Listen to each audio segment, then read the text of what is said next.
Right, greetings all. Hope finds you well as always. It's back in the machine shop again this week for the latest update, where we're up to and what we're on with. The first is, as I said last week, a little machine update. This little shaper, as I said last week, hopefully Chalky White and Rowley and Co. were going to return and sort it out. And good as their word, they did.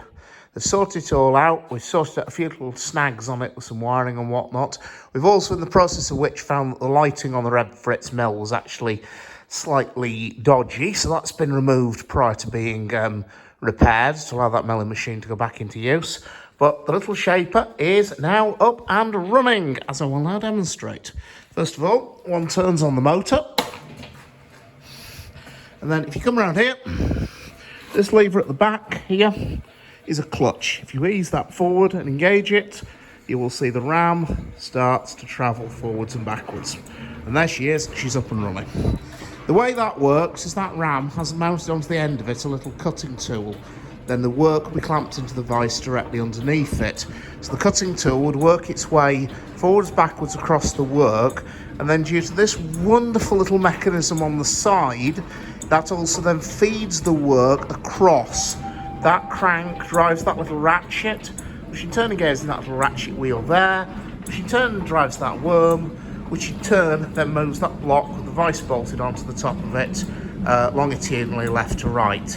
And I have to admit, I'm still playing with it, I'm still getting used to it, because as I said earlier, I've never actually used one of these before, so it's been quite an educational experience. I'm getting into all sorts now, tool forms, tool grinding and whatnot. But it's certainly an interesting piece of kit to use. And I've got to say thanks to Chalky White, Luke, the Rose electrician, and Rowley, Chalky's volunteer. Thanks very much indeed for all your help there, lads. We couldn't have been able to do it without you. And as I said last week, this actually marks a bit of a milestone. This now means that every machine in this shop is now up and running. Every last one. All the lathes, the borers, the big radial drill, the little shaper, the red milling machine, the Myford, the whole shebang. Now, I've been working in this shop since 2014, and we did not have a full working house then. There was a derelict horizontal milling machine sat roughly where that radial was. Then there were various other machines, including the old Ward lathe that didn't work. But now, thanks to Chalky White and Co., we've actually now at the stage where every machine in this shop works. So that's a bit of a milestone to achieve, I think. So thank you very much indeed, lads. Couldn't have done it without you. Right, onwards with some jobs that have come in. And the major focus at the moment is Repton. First up, we have safety valves off Repton, front and rear. They've been stripped and examined. What we're looking for is, this is the valve head here. What we have to do is to get the valve to work properly, a clearance has to be set between this skirt on the edge of the valve head and a seat in the base here where my finger, on the other side of where my finger is. So what we have to do is measure this for where they also need a full examination, full strip and examine. Are the springs okay? Are there any parts worn, any adjusters and whatnot? The bodies need cleaning up and examining for any signs of cracking.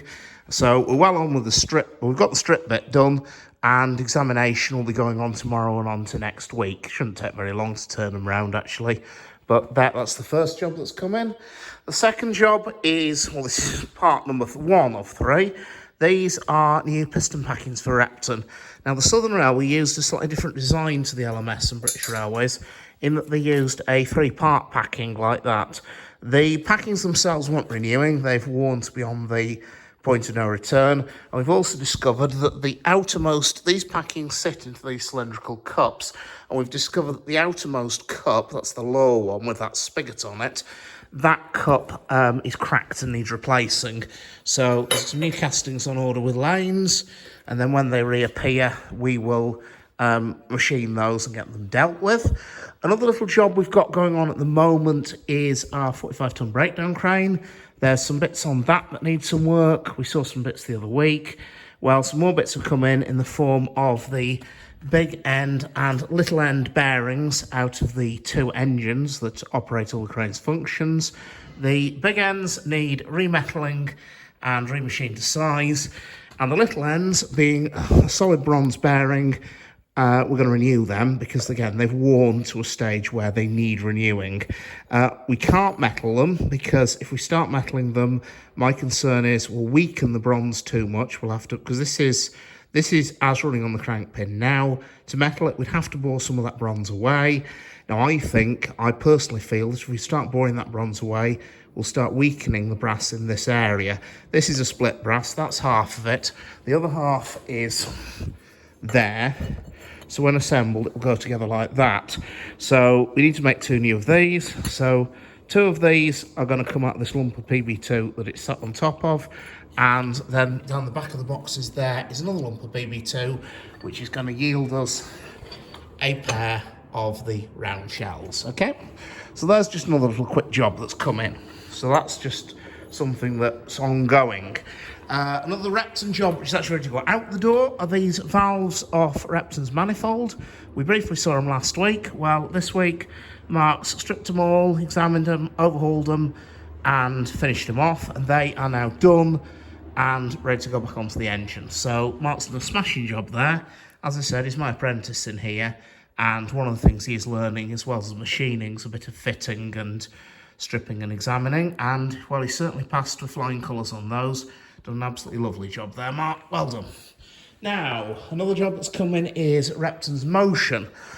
First of all, we've got a collection of bits on the floor, which today Mark, with a lot of assistance from young Thomas Goulding, has been cleaning up. There's various bits here. What we actually have here is most of the right-hand, well, we have pretty much all of the right-hand side, we have most of the left-hand side, we have a few bits of the middle engine here. The other bits are either still on the engine, in the case of most of the middle engine, or they're waiting, rounding up and cleaning. Now, what we're going to be doing here is going through them all, NDTing the whole lot, and then measuring everything up, looking for signs of damage, problems, wear, whatever. These gold washers you can see on the floor here they're thrust strings, and they're also all pretty much scrap because they shouldn't be loose like that.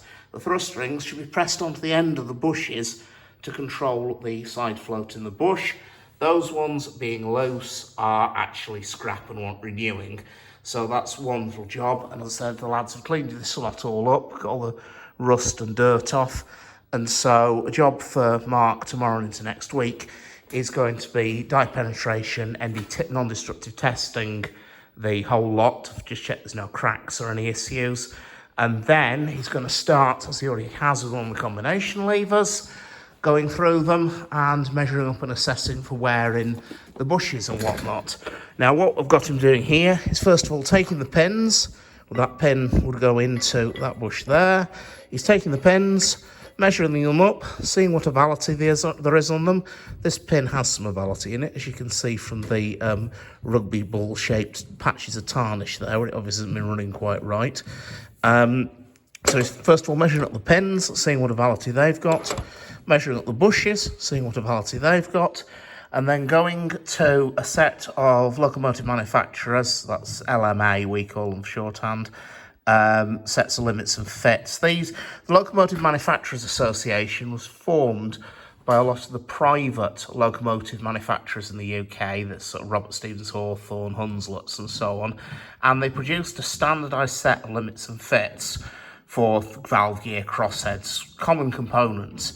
Now, we use those limits and fits for machining our parts too. So what Mark's doing is that he's going through, measuring all these up with the good old traditional micrometer and some bore gauges.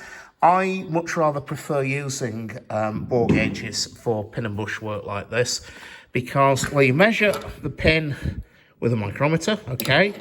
You then measure the bush with a bore gauge, like so. You then measure the bore gauge with exactly the same micrometer you measured the pin with, and you then work out the error. Well, if you're only using one micrometer, if that micrometer for some reason isn't quite calibrated, although that one is, but we won't go into that, but if that one's not calibrated, it doesn't matter because all you're actually using is a relative rather than absolute measurement. So, because all you're doing is basically comparing two numbers. So, Mark's busily on with that. As I said, that'll keep him out of trouble for the next couple of days. And so once we've got that done, we can then go through it all, work out what needs replacing, and we can start replacing stuff with new pins out of EN16 and new bushes out of PB2 bronze. So anyway, that's where we're up to, and that's where we're at. A bit busier this week, which I'm never complaining about. So it's good to see jobs coming in. It's even better to see jobs going out the door, though. So anyway, hope you found it educational, informative as always. Take care, and I'll see you around.